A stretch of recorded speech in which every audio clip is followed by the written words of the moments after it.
Hello, academia. My name is Daniel. I am a Spanish architect who has recently moved to Sweden. And in Sweden, I learned that when you enter in a house, you have to take off your shoes.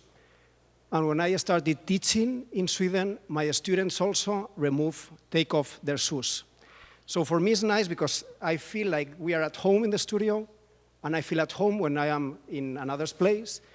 So today, I am very excited and grateful for feeling here at home with you as an architect, as a researcher, but above all, as a teacher and as a student.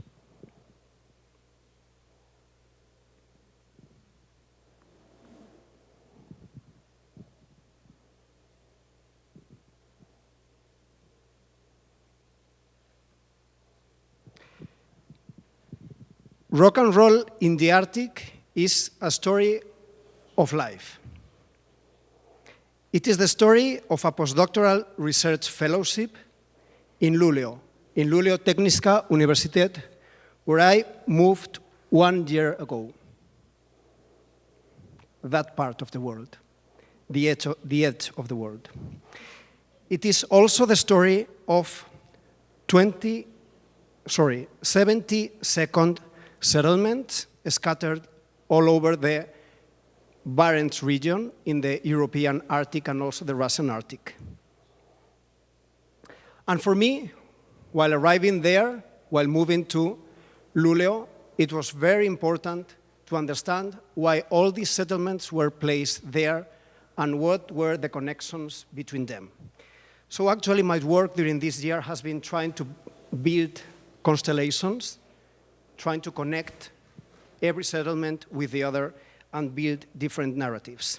For me, it was personally very important to understand what is the grammar behind this territory in order to understand what is the grammar of architecture and urbanism.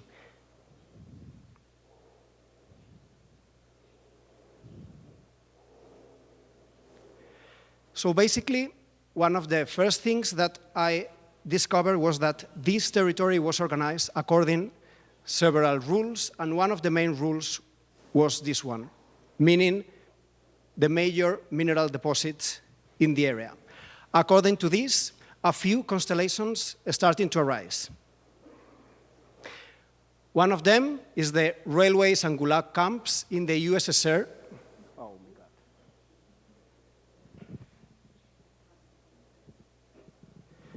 That started to be built during the second decade and third decade of the previous century. Oh my God. So a first constellation, a very interesting one, arose while connecting different settlements. You can see there the red ones. These settlements were very connected to resource extraction, and the red line is the railway connecting them.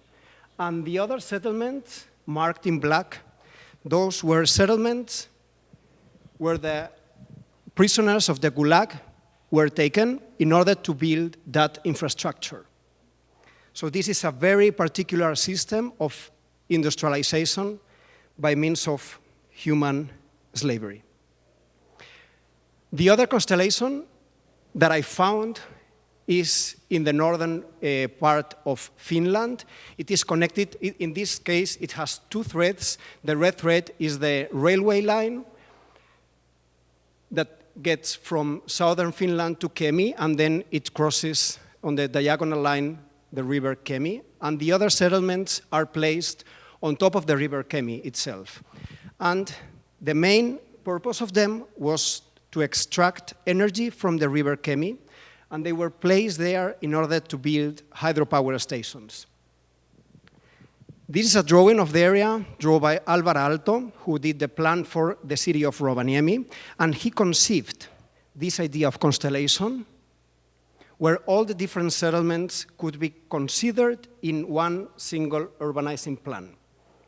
And actually, he developed these plans for all the different cities. This is the Kemijärvi town on the left, Rovaniemi on the right, and how they were connected along the Kemi River by means of railway and road infrastructure. And finally, this is the third constellation, which is in in the region of Arctic Sweden, again with connecting two threads, the red one which is representing the railway that is going from the Baltic to the ocean in the side of Norway, and the black thread that is the river Lule. So in this case, I will devote some time to explain it a bit further. In this case, the reason for this constellation, for these settlements was connected to this, which was our prospectors analyzing the region. And it was very, very connected to the analysis of the soil with these major mineral or deposits placed on the area. Actually, you will see some red lines on the top of the map. They are representing Kirunavara and Luossavaara on the left, and the Malmberget ore deposit on the right. A few years later, at the beginning of the 20th century, some settlements, new settlements, will be built there from scratch. So in order to understand this, it is very important to see how the heavy infrastructure was built in this region, mainly starting during the first decades, the decade of the 1860 till the 1880, with the construction of roads. Next decade, we can see how there is a railway connecting the city of Luleå in the harbor and the settlement of Gällivare, one of the mining settlements in the area. 10 years later, that railway was connected to the capital of Sweden, Stockholm, in a settlement called Boden.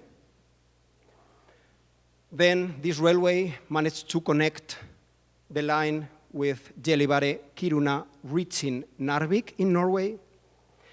And finally, the railway connected to another settlement, Porjus, which was placed on top of the river Lule.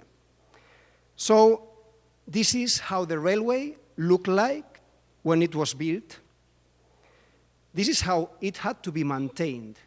I mean, we have to take into account that we can see maps, but we have to experience how the Arctic looks like and how it is felt. And this is there. Snow works like sand, and you have to remove it every time it is snowing so that the railway can pass. And this is how the system finally worked, allowing the railway to access to the different mines. So I would like to briefly go through these 7 settlements that are composing the constellation of the Arctic Sweden. The first settlement is the Gällivare Malmberget. It is placed here on top of the railway. Gällivare Malmberget is a mining town, mainly placed there for the only purpose of ore extraction. And this was how the housing conditions look like in the area. Imagine living in these houses, working houses, in a climate with minus 20 and minus 30 degrees. But actually it worked for its purpose. So the mine continued growing and still is on place today. The second settlement is Kiruna, and is another mining settlement. Again, the purpose of it is ore extraction, and it was born from scratch at the very beginning of the 20th century with the only purpose of extracting iron ore. In this case, some lessons from the case of Gällivare and Malmberget that we saw before were learned, and there was a plan, and actually the settlement of Kiruna was planned as a company town. Kiruna is a very interesting case because it worked and still works as a hub, demonstrating continuity between the different settlements. When the first strike of miners took place in 1968, it took place in the city hall of Kiruna. This is a picture of it, and it very quickly spread to the other two settlements the other two mining settlements. The third mining settlement is Svappavaara, and it is very famous because one of the best modern architects, Ralph Erskine, managed to build there a part of his conceptual Arctic towns, one of the buildings that still remains there. We have seen 3 mining settlements. The 4th one is Luleå. It's a harbor settlement. And its main purpose was extracting the ore from the Baltic to Stockholm and the rest of Europe. And also it was organized, some part of the settlement was organized for the construction, for the iron works, so that this ore could be processed also there in that settlement. Next settlement is Narvik. You can see that it is on the border of Norway. And it worked also as a harbor settlement. The interesting thing of Narvik, it was created from scratch as well. And it was possible because in the year when in 1903, the year in which the railway reached Norway, in that year, Norway and Sweden were still the same country. 2 years later, Norway gained independence. So this picture is taken in 1903. There was not a single house there 2 years before. And the main reason for this is the construction of this harbor. And this was a very strategical decision because the harbor in Luleå freezed during the winter and the harbor in Norway was free of ice during all the year round. So this managed to export the ore to Europe during all the year, continuing the works of extraction. The next settlement is Boden. You can see here that it is placed in the point where the Malmbanan, the ore line, and this other railway coming from Stockholm meet. And the reason for this settlement to be here is mainly protection. Boden was placed as a garrison settlement with the aim of protecting this structural line for Sweden, for the incomes of Sweden, from the Russians. This picture is again from 1903, and we can see the militaries. They are sat on top of the railway, and we can see here 2 small kids that are dressed with a sort of uniform. Actually, the only uniform that is there is the one of the militaries. These 2 kids are Sami people, 2 Sami kids, which is the indigenous community of the area that was looking excited at these new people who were arriving in the region. They didn't know probably why and how this story would finish for them. And the 7th settlement is Porus. It is the black one placed on top of the river. And the main reason for this is to provide energy to the whole system. So this is how this is the construction of the power plant, the hydropower plant there, which its main purpose was passing from this view, brave, wild waterfall of the river to this other one, taming the territory, taming wilderness. So this allowed to pass from this image to this other one with an electrified railway. This had also a strong repercussion on the society. And I think that this connects very well with the lecture of Erik Stenberg when he was showing this idea of how Sweden passed in a couple of generations from a rural society to a welfare state one. In the case of Kiruna, at the very beginning of the industrialization, these were the conditions in which the workers lived. Just 1 generation later, the standards had risen for most of the people living there, and this was just another generation later.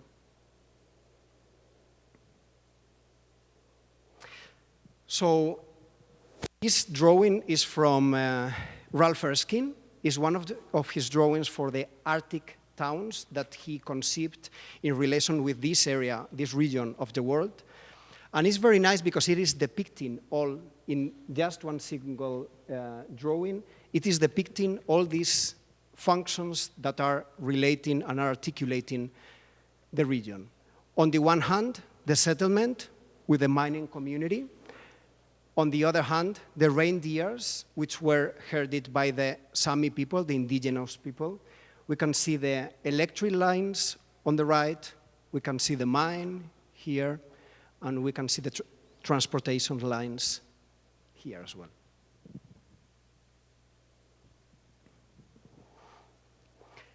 I think that this drawing by Erskine shows very well this polarized urban condition. On the one hand, the working communities that are marginalized and disconnected from the territory. Actually, they are placed in a sort of block protecting the settlement. And on the other hand, the infrastructure and the material flows that are providing continuity along the region.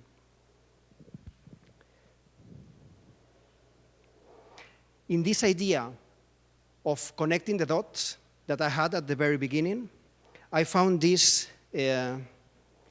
drawing in this book in a second-hand bookstore in Sweden, and it was showing actually the system that is placed here, this Narvik and Luleå, and how this ore was exported and still is exported to the rest of the world. It is the 90% of the iron consumed in Europe, also in your houses and schools. So, while contrasting the study of the region, of the territory, with this idea of the export of ore, I realized that this research is just the very beginning of this attempt of connecting the dots. And in order to depict that, I made a short movie that I would like to show.